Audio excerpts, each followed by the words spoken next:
nalibariki jina lipitalo majina yote. Wewe ni Mungu uliye hai, tena wewe ni Mungu mwenye nguvu na uwezo mwingi.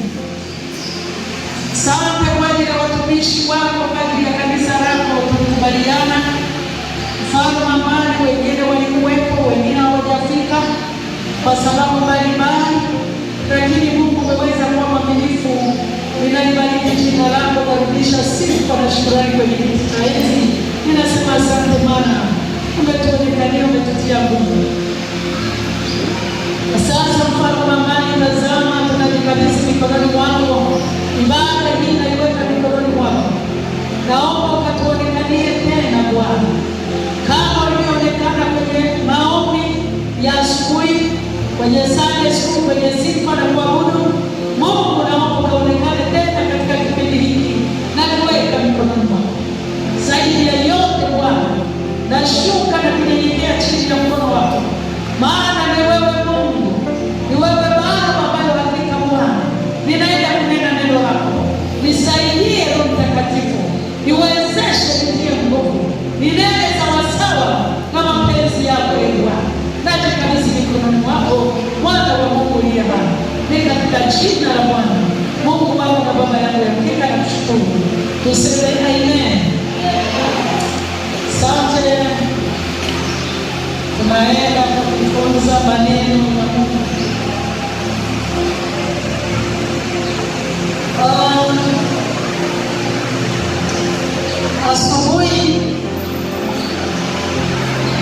Asubuhi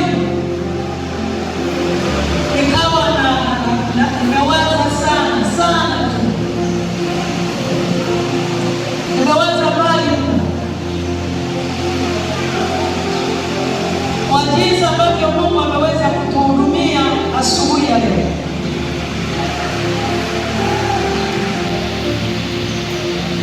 Yaani naweza nikasema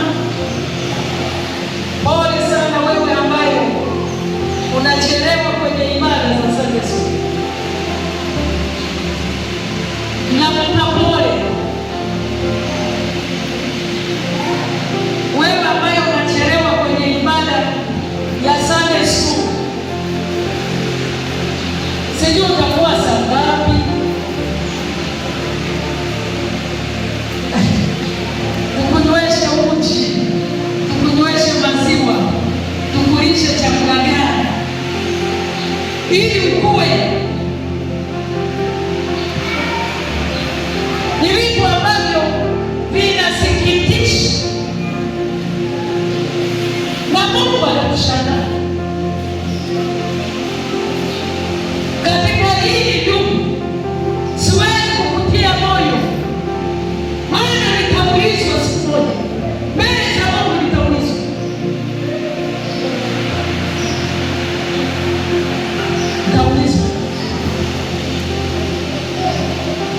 Kama hatutasimama kweli katika kweli ya Mungu, tunajidanganya.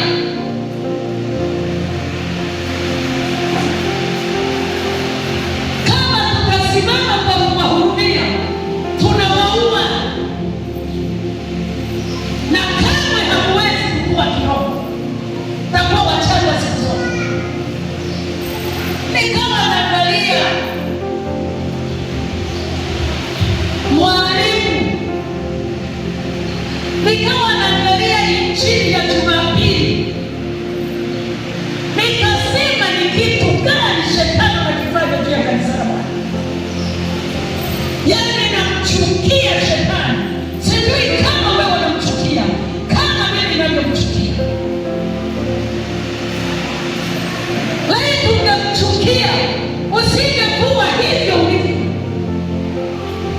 Ungeongezeka, ungetutia moyo. Lakini hichi ipo siku utaulizwa. Huwezi kuwa kama na mtoto wako umemzaa, unataka ile mtoto atoke kwenye uchi aende kwenye chakula, atoke kwenye chakula aende kwenye chakula kigumu, atoke kwenye kukamaa. Yaani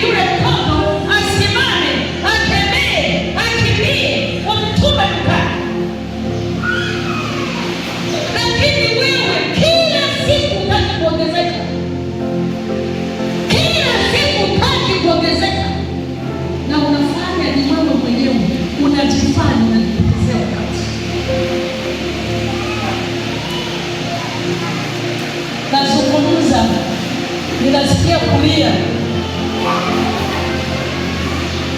Sasa nikasema hili somo nimeliandaa wakati mwalimu hatuna, yuko kwake na mimi niko kwangu. Inakuwaje tunaandaa kitu kimoja? Kasema Mungu amekasirika.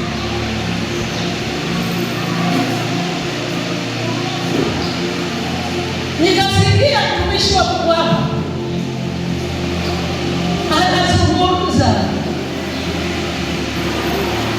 Roho Mtakatifu amesema leo.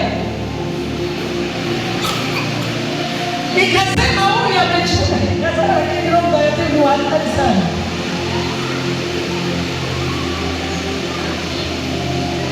Twende kwenye somo. Hatuwezi kuyavumilia, lazima tuyakemee. Ulimwengu umekwisha, ulimwengu umebadilika. Yesu anarudi. Wewe unajipangaje? Utakuwa mchanga kiroho mpaka lini? Wakati mimi natamani ukue, utembee, utakuwa mchanga mpaka lini?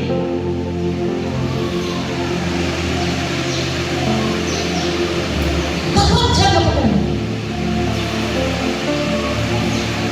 Nani atakaa anakubeba? Aya, jamani, mama sasa uwe na amani. Haleluya, Bwana asifiwe. Kama wewe ni mgonjwa, weka mkono juu. Yaani kama wewe ni mgonjwa ndani ya miezi miwili, ndani ya miezi mitatu, ndani ya miezi sita, weka mkono wako juu ili uwe na amani.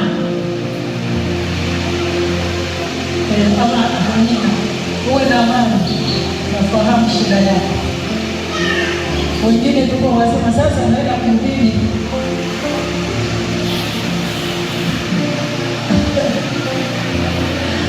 Naenda kutia moyo. Haleluya, Bwana asifiwe. Mimi ni mzazi. Amen. Mimi ni mzazi. Siwezi kuona naharibikiwa kwa uzembe tu unaosababisha wewe mwenyewe. Uzembe tu. Mina tuende tukaangalia katika kitabu cha Habakuki.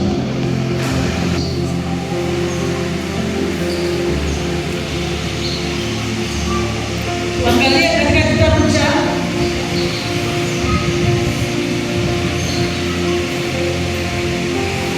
Habakuki 2.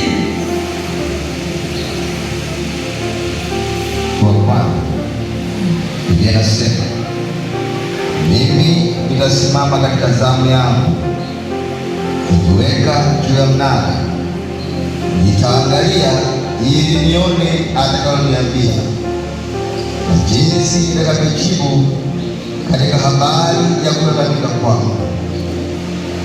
Bwana akanijibu akasema, iandike chozi ukaifanye iwe wazi sana katika kibao, ili aisomaye apate kuisoma kama maji. Maana jozii bado ni kwa wakati ulioamriwa, inafanya haraka ili kuifikiria mwisho wake, wala haitasema uongo. Ijapokawia, ingojee, kwa kuwa haina budi kuja, haitakawia. Amen. Kukomboa wakati. Asubuhi tumefundishwa. Kwanza nianze na Jumapili hiyo.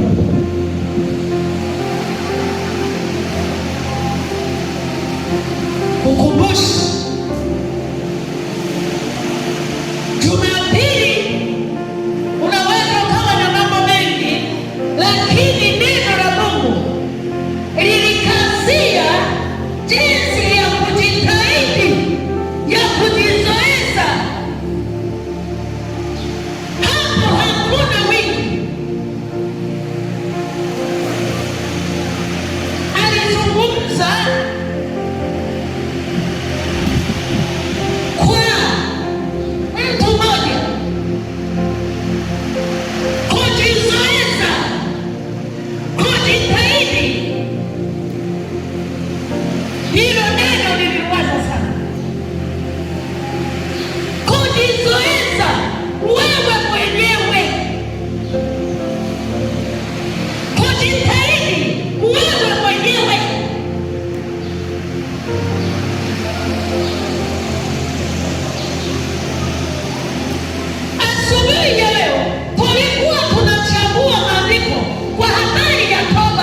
utawatambua kwa matendo ya.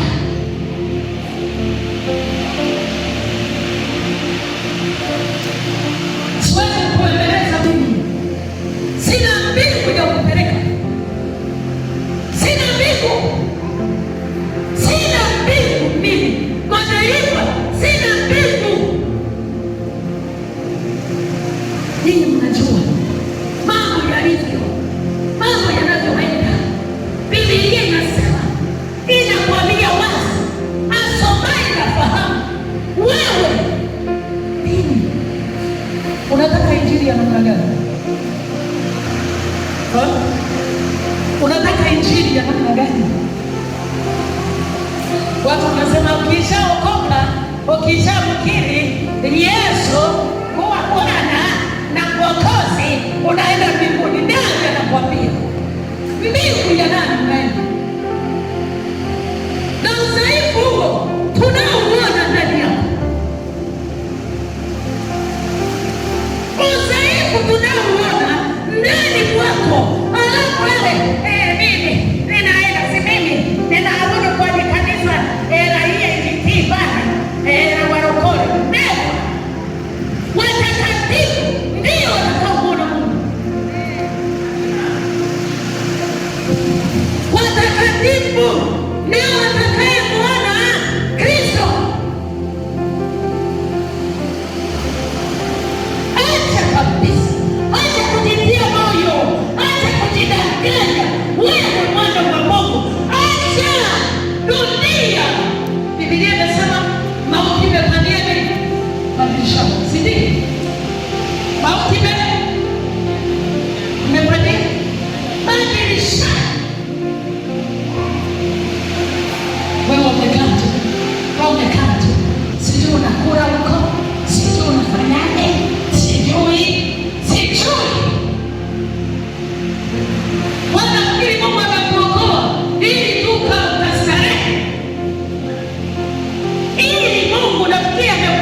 wala wametambaa toka kwa ajili ya neno la Bwana.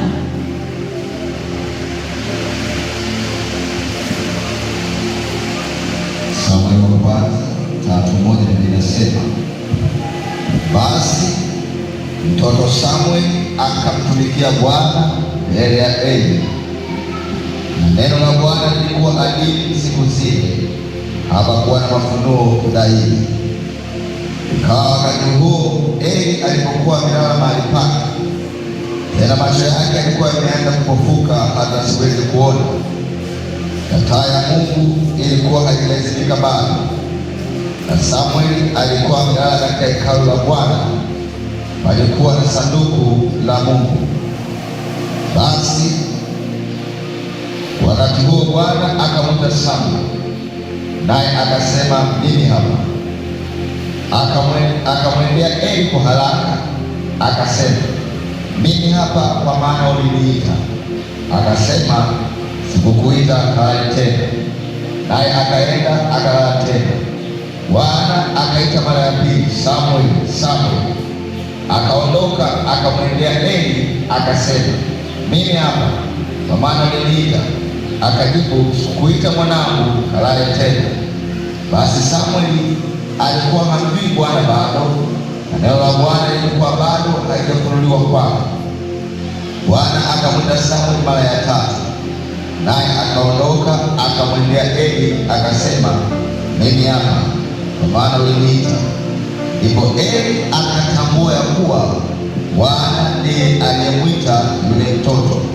Kwa hivyo Eli akamwambia Samueli, nenda kalale, itakuwa akikuita utasema, nena Bwana, kwa kuwa mtumishi wako anasikia. Basi Samueli akaenda akalala mahali pake. Bwana akaja akasimama, akaita vile vile kama Bwana, Samueli, Samueli. Ndipo Samueli akasema, nena Bwana, kwa kuwa mtumishi wako anasikia. Bwana tusimame, tunaangalia mizani. Tunajifunza mizani. Nashindwa kukomboa. Utafanyaje? Mimi nashindwa kuelewa jamani. Utafanyaje? Unapoteza muda. Muda wako ni nini? Muda huu ulionao ni maisha yako wewe mwenyewe. Haleluya. Bwana asifiwe. Muda ndio maisha.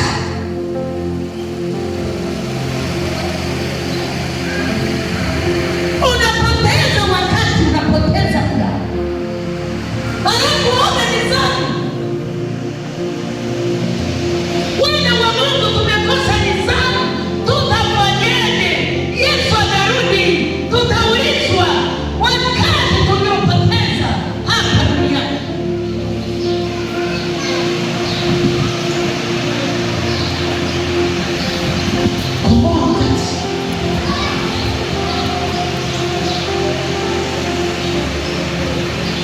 Tunaona Samueli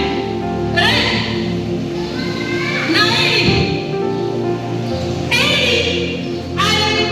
alimlea Samueli akiwa ni mtoto mdogo. Siwezi kuzungumzia habari za huko tena. Alikuwa ni mchungaji wake, aliishi naye hivyo, lakini wakati anaitwa sasa, yaani hapo naomba ukajifunze kitu kikubwa. Eli amelala, Samueli amelala. Bwana kaja, Bwana na vipimo. Bwana anaweza akakujaribu kwa namna ya ajabu, akaona je, hivi wewe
umefanyaje?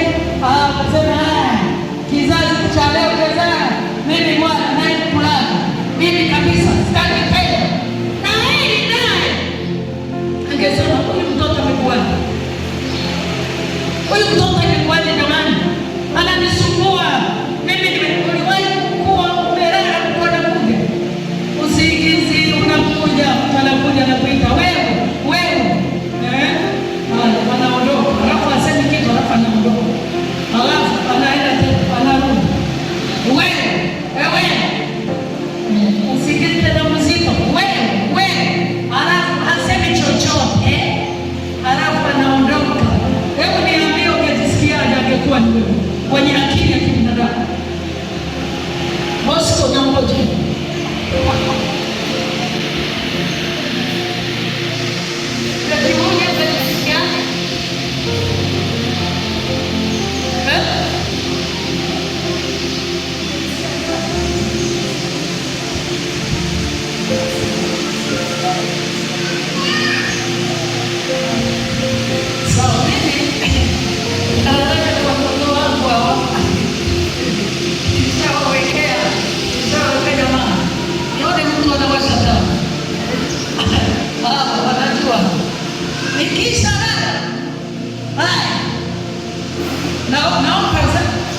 nisione mtu anaingia.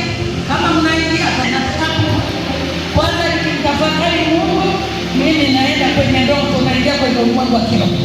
Sasa mtu asitakatabia mama, unajua mtu asije kaniondoa kwenye network lakini anakuwa umesikia tu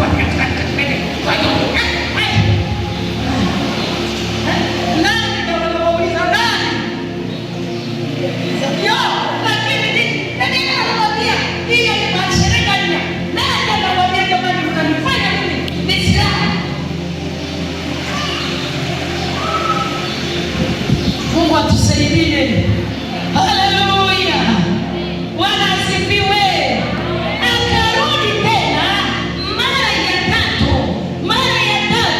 Huyu mtumishi wa Mungu hajawahi hata siku moja kusikia Samueli inakuwa hivyo.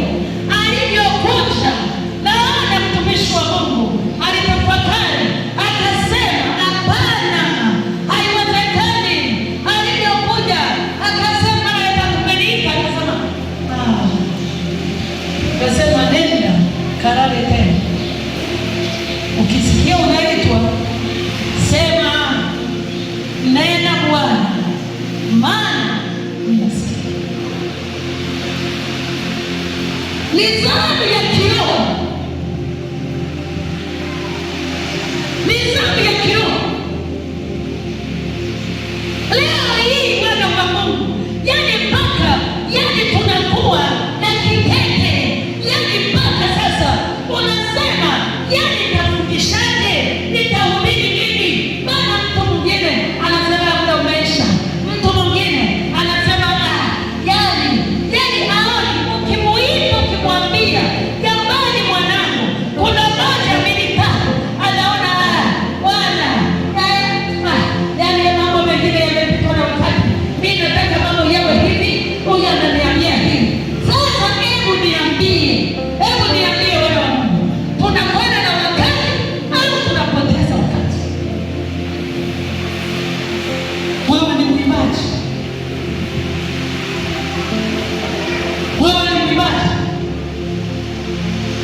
Mungu amekupa kwa muda huu uweze kutumika, kwa muda huu uweze kupenda, kwa muda huu uweze kutumikia, kwa muda huu uweze kuheshimu, lakini unafanya unavyotaka wewe. Alafu nasema Mungu, unasema Mungu unafanya unavyotaka wewe, sio Mungu anavyotaka. Tunaenda wapi? Hivi nafikiri Mungu, tunasema Mungu ni wa rehema, Mungu ni wa huruma. Nataka nikwambie Mungu ni moto ulao, sivyo?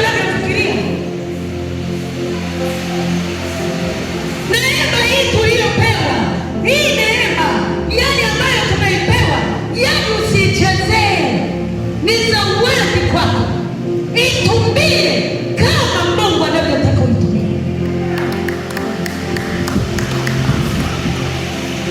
Kipindi cha neema, yani mtu amechelewa kuja kwenye ibada, yeye anaona sawa. Nani anakwambia? Alafu yawe mimi nasema, yani hapa tuna ushuhuda kwa yule Yahaya.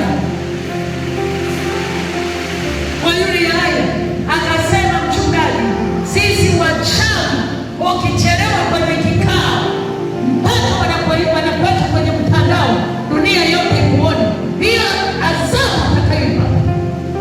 Lakini nini? Kwa sababu mnavunja maagano kati yako na Mungu. Ndio maana kufanikiwa unakuwa ndoto,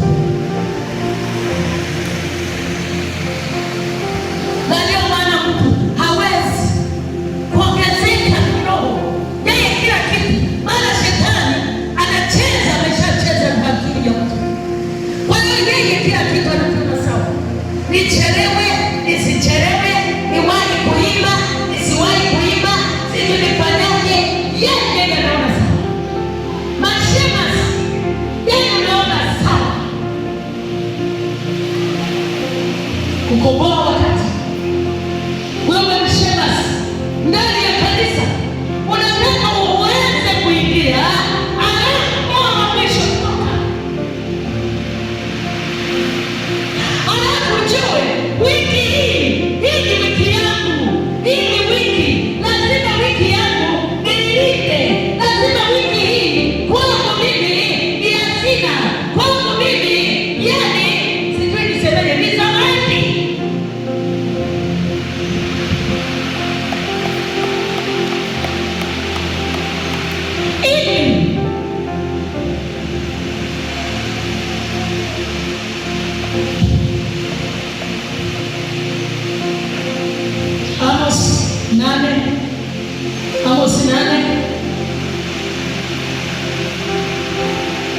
Amos 8:11 kutosimama kutoka kwa wakati. Biblia inasema Amos 8:11, angalia siku zinakuja, asema Bwana Mungu, ambazo nitaleta njaa katika nchi, si njaa ya kukosa chakula wala kiu ya kukosa maji, bali ya kukosa kuyasikia maneno ya Bwana. Naomba rudie. Biblia inasema angalia siku zinakuja, asema Bwana Mungu, ambazo nitaleta njaa katika nchi, si njaa ya kukosa chakula wala kiu ya kukosa maji, bali ya kukosa kuyasikia maneno ya Bwana.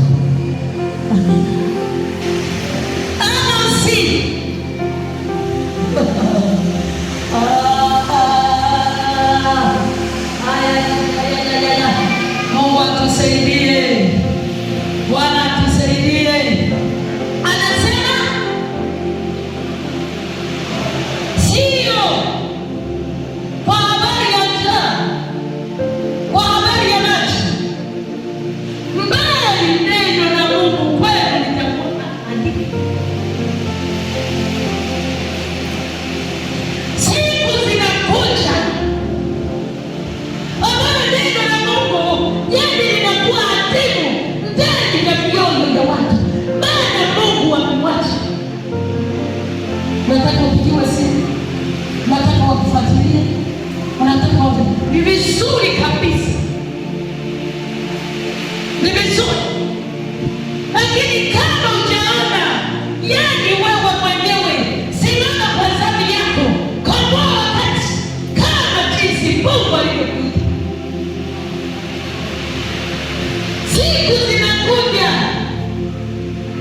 ambayo watu watakosa njaa, yani sio njaa ya chakula, sio njaa ya maji,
neno la Mungu.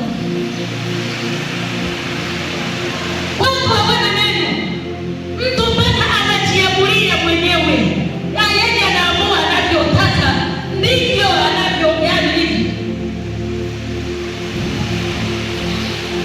Yaani ukimshauri, ukijaribu kumwambia jamani, tena mazuri tu basi, unamwambia ndugu yangu, hatari inakuja kwako. Mchungaji amesema hivi, mchungaji amesema hivi, wakati naona hatari iko mbele. Wakati naona hatari, njoo tuomboleze, njoo tulie, njoo tuombe, njoo tubebane, njoo tutie moyo. Wewe mwili unasema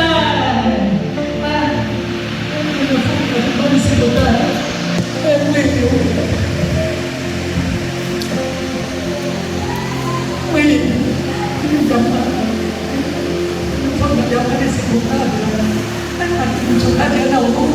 Wiki tumefunga, wiki ile tumefunga, wiki hii tumefunga, na wiki hii tena tumefunga. Naona mtu yani anakuonyesha uso kwamba siko tayari.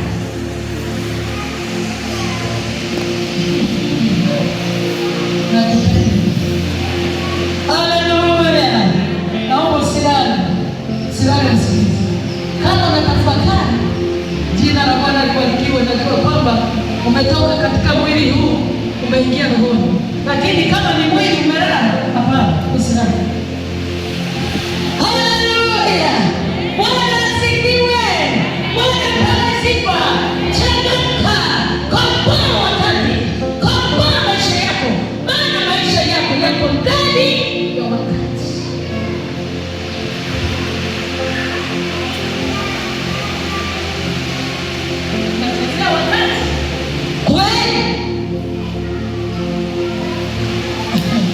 Unahurumia mwili ambayo mwili hautaingia kwenye ufalme wa Mungu. Roho yako ndiye itakayoenda kumwona Mungu.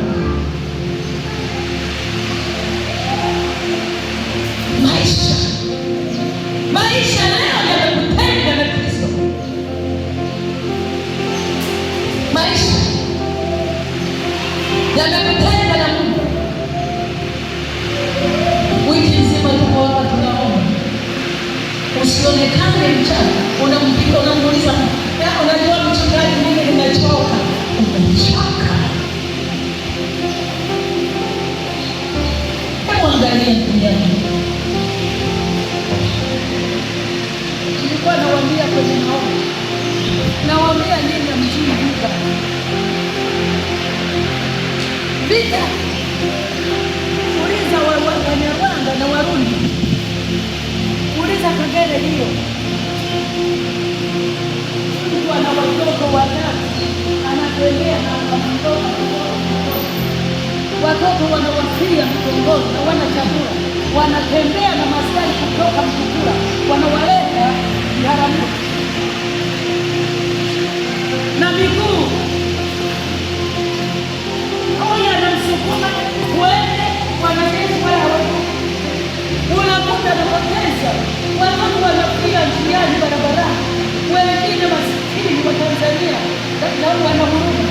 Unakuta masikini anaweza kuuza kapela, maana ni wengi msuru kama hapa na weka lei kuingia kubahatika.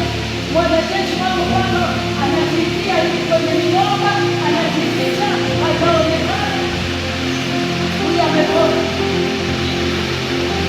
Unaenda kwa watu wanaokupa chakula,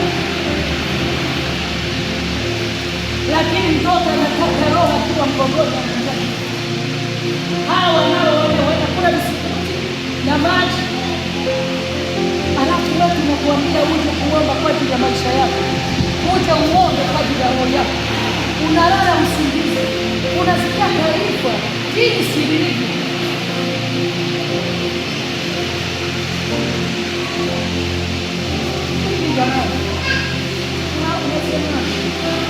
Mwana wa Mungu,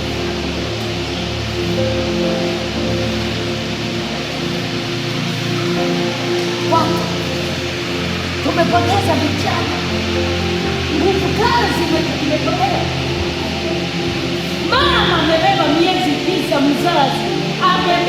mtoto wake ni Yesu Kristo, amemlea, ana matumaini na mtoto wake. Leo hii anakuja kufa, yani hivyo. Ina mambo mengi sana, lakini naona muda wangu nami muda saa zingine unakuwa hata haukutoshi. Yohana 13:17.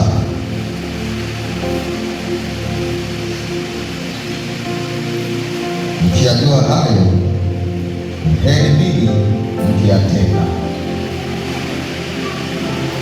Amina. Ukiyajua hayo, ukijua jinsi ulimwengu unavyokwenda, ukiyajua hayo,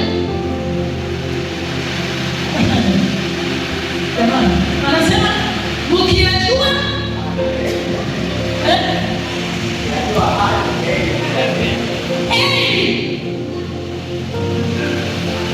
ukiyajua hayo, eli ukiyatenda. Kwa sababu historia ya Paulo ni kwamba pale ambapo wanataka wamsulubishe nani? Yesu, lakini kwamba ilikuwa Yesu anatimiza nini? Unabii. Yuda hapo,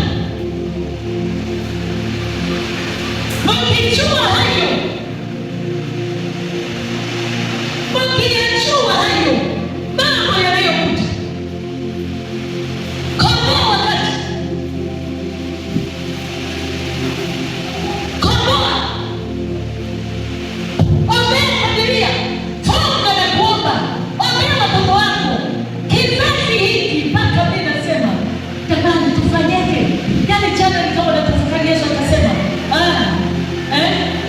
siku za kuja watu watakuwa wanaoa na sasa msidanganyike, sije mkajiweleka mkasema mkaingia kwenye raha, nyinyi mnayoolewa na nyinyi mnayeoa na nyinyi ambayo mmechumbiwa. Biblia inasema heri yako wale ambao tasa, si ndio?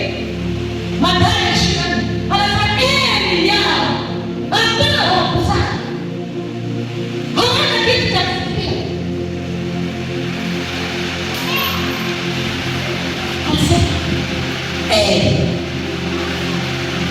Wewe unayejua hayo, utakimbia, utakomboa wakati bado unajua ile, unajua ulipotoka, unajua hapo ulipo, unajua unapokwenda. Heri yako wewe unayejua hayo. Sasa unayejua alafu umekaa mtu mmoja akamwambia, hivi wewe unafunga, kwani unafunga lakini kwani sifunga? Kwani mchungaji tunampa sadaka na mafungu yetu ya 10, anafanya kazi gani? Hapo hapa kanipigia simu akasema, sikia mchungaji, ili jibu nililopata kwa furaha. Nasema Yesu akasema, wasameheni hawajui walifanya. Nyinyi mnayajua. Sasa kama wewe unayajua, umejiwekaje? Umesimamaje? Umejiandaje? Wewe ambaye unayajua, umejiandaje? Komoa wakati. Bwana asifiwe. Komoa wakati. Biashara yako isikutenge na Mungu. Kazi yako isikutenge na Mungu. Komoa wakati. Kwa sababu huwezi kuwa kama mdelivo, ukawa mhubiri kama mdelivo. Lakini wewe kuna kusudi ambalo Mungu ameliweka ndani yako. Lipo limesimama. Kama ni mwimbaji, kama ni mwombaji, kama si mhubiri, kama ni mtu wa kushuhudia, simama kwa wakati, ukomboe wakati wako. Sio wakati wa mizaa, sio wakati wa kucheka. Moses Korora akasema, kama nilicheka zilikuwa ni siku chache sana. Unacheka wakati roho za watu zinang'oka. Unacheka wakati unaona watu wako katikati. Ni kipi kitakachonifanya mimi nicheke? Ni kitu gani kitanifanya mimi nikifurahie? Kanisa, tukomboe wakati. Jua kwamba Mungu ameniweka kwa makusudi. Kama niko kwa makusudi, Mungu nataka nikomboe wakati. Nini Mungu amenifanya kusudi?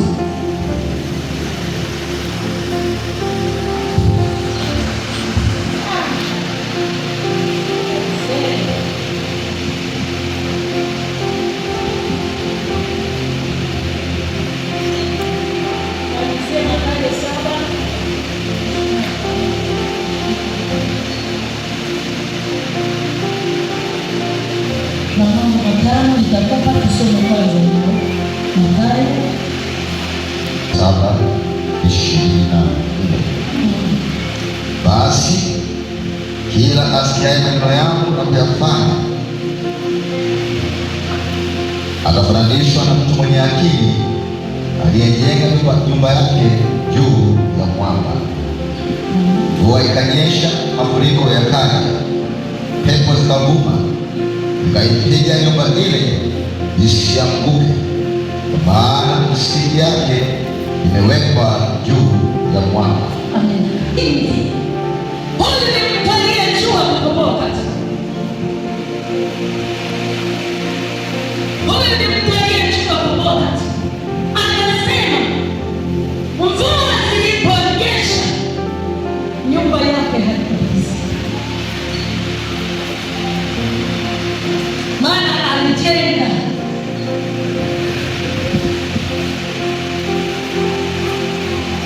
Najenga wapi?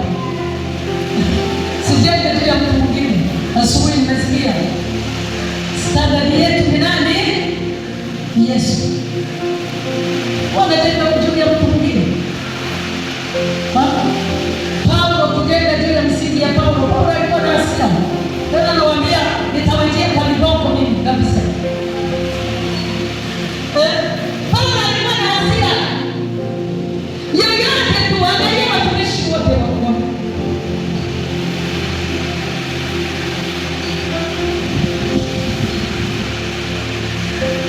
Usitamani jenga misingi yako ya Kristo ambayo hakuwa na kasoro. Jifananishe, tafuta, jenga kwa ajili ya Kristo. Wana wa Mungu, komboa wakati. Huu sio wakati wa kulala, huu sio wakati wa kupigiwa filimbi, huu sio wakati wa kunini, huu sio wakati wa kunung'unika, huu sio wakati wa jamani, mimi jamani. Ni wakati wa kusimama. Wewe, Yesu anarudi, tutabaguliwa kama kondoo na mbuzi. Mkono wa kulia, mkono wa kushoto. Waliyekutaingia kwenye vipimo, utapimwa wewe, utapimwa. Maana kukomboa wakati wako utapimwa, kazi zako zitapimwa, maisha yako yenyewe yatapimwa, mwenendo wako utapimwa, maneno yako yatapimwa, maisha yako yatapimwa. Mama siku amekaa miaka 60, hebu tuambie, unapimwa kwenye mzani. Unakuta yeye mzito na asilimia ngapi?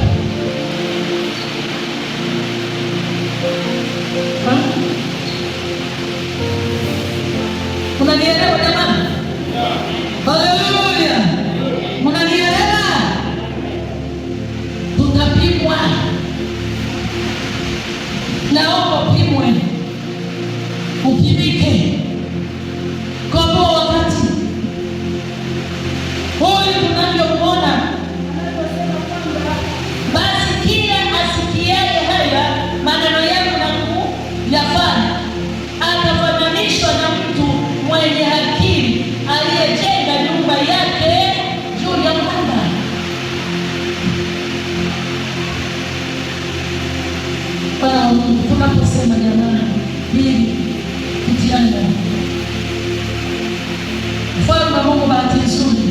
Hakuna mtu ambaye ana wivu kwa ajili ya ufalme wa Mungu. Mtu ambaye anakuonewa kweli, shetani ndiye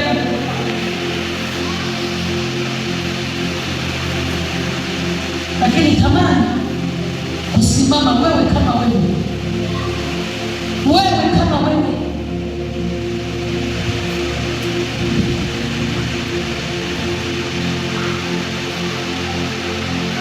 Takupa mambo matano ndio kuyafanyia kazi na maandiko tayasoma.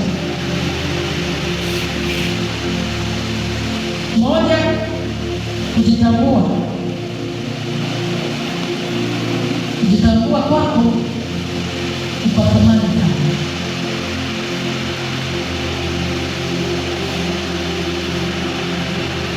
Kujitambua vyema kwa ajili ya Kristo. Umepona.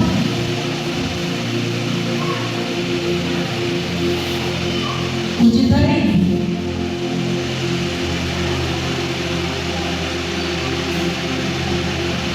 Kujitahidi.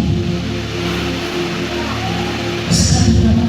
Hilo andiko talikuta katika kitabu cha Zaburi. Kuna neno siku sana hapa. Zaburi 74 na mstari wa 9. Kuna neno siku sana. Mungu akusaidie utafakari vizuri. Usikate tamaa kabisa. Watu wamekata tamaa. Leo hii watu hawapo.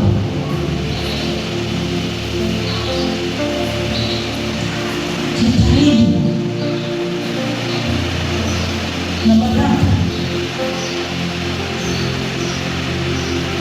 Maono ulionayo kwa ajili ya Bwana.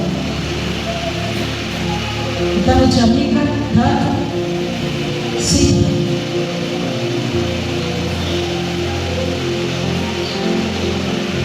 Maono yako ulionayo kwa ajili ya Bwana. Mika 3:6. Namba 4. Kusudi lako na kuwepo hapa. Kusoma katika kitabu cha Mathayo 4:6-4.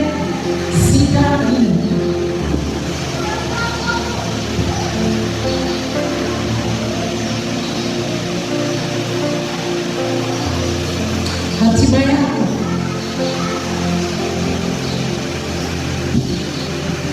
Hatima yako, matokeo yake ni kupimwa. Lazima hatima yako ipimwe kwa kazi zako unazozifanya.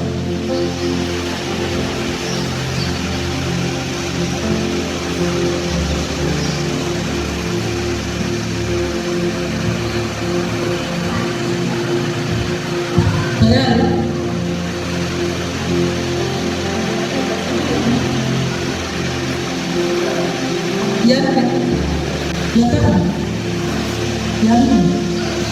kusudi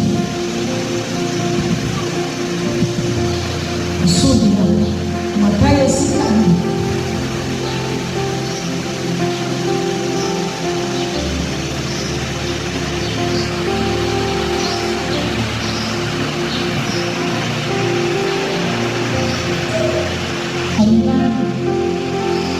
Kumaliza, nataka nikupe watu wachache ambao hawakutumia wakati wao watu kusimama.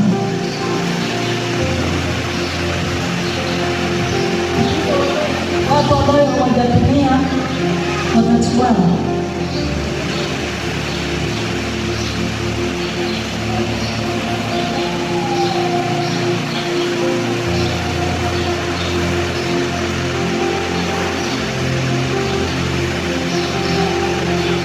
Yuda hakutumia wakati. Kaenda kusoma Mathayo 27 na mstari wa 3. Yuda kabisa alitumia wakati wake vibaya. Yuda alimsaliti Yesu, alikufa kifo kibaya kabisa. Kaini alitumia muda wake vibaya. Kusoma Mwanzo 4. Hawa watu walitumia wakati wao vizuri. Anania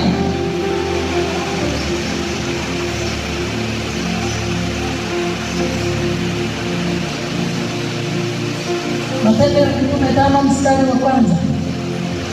Wengi tu ambayo hawakutumia muda wao kukomboa wakati wao. Na yule tajiri aliishi kwa sana. Kwa hiyo wana wa Mungu pamoja, tumika vizuri kwa Mungu. Ilinde huduma yako, ipende huduma yako, itumikie huduma yako.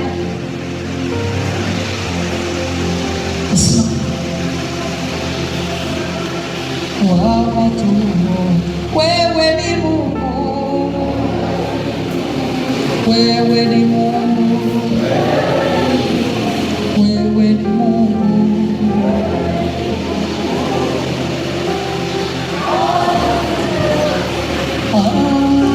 Anatupenda Mwokozi, anatupenda. Wewe ni Mungu Jehova wa watu, wewe ni Mungu, wewe ni Mungu, wewe ni Mungu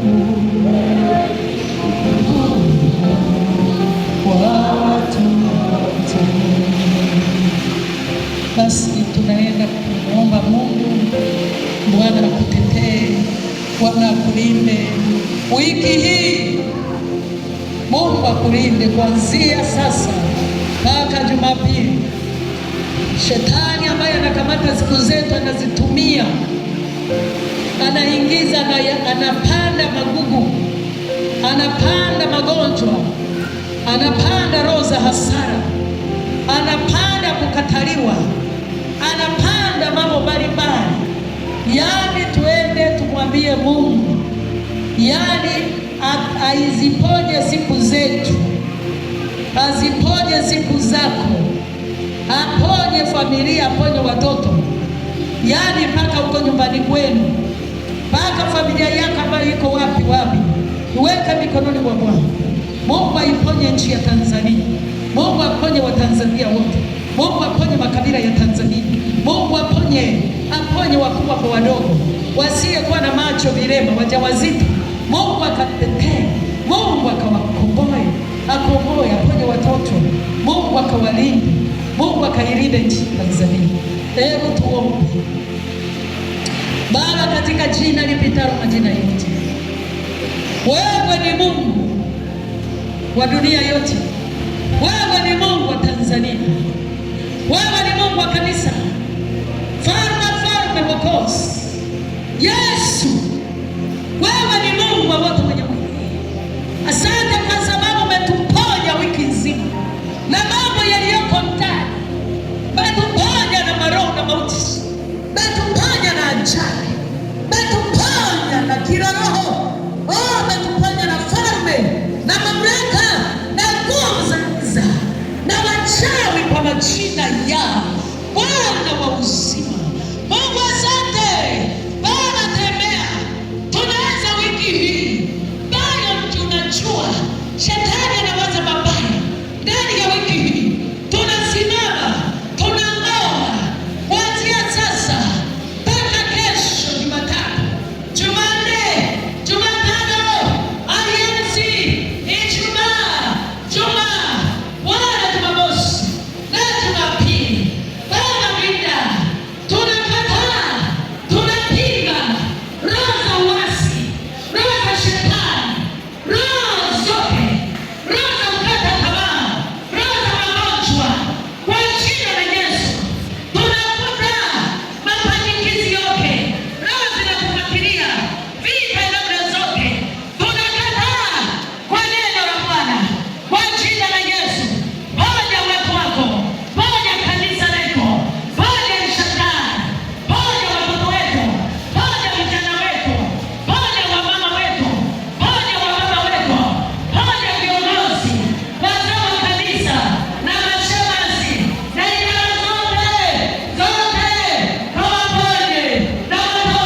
kukesha, tukajua kukuomba.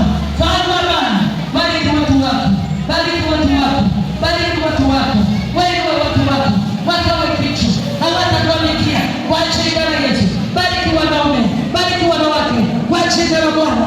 Wana wa upendo, wawe na upendo, wana watiane moyo, wasimame kwa zamu yao, tusimame kwa zamu yetu kwa ajili ya Kristo, kwa ajili ya Bwana. Baba, asante, wewe ni mwema Mfalme. Tulikuwepo tangu asubuhi mpaka sasa. Sasa kama wageni wetu ambayo Bwana wamepata kibali mbele ya kanisa letu, kawatie nguvu, kawatie nguvu Bwana, kawatie nguvu Yesu, kawaponye. Tunawapenda, tunawakabidhi mikononi mwako. La kushukuru Mungu upo na utaendelea kuwepo, utaenda kutupendea. Ni katika jina la Yesu uliye Bwana na Mwokozi, Baba, Mwana na Roho Mtakatifu, tuseme amen.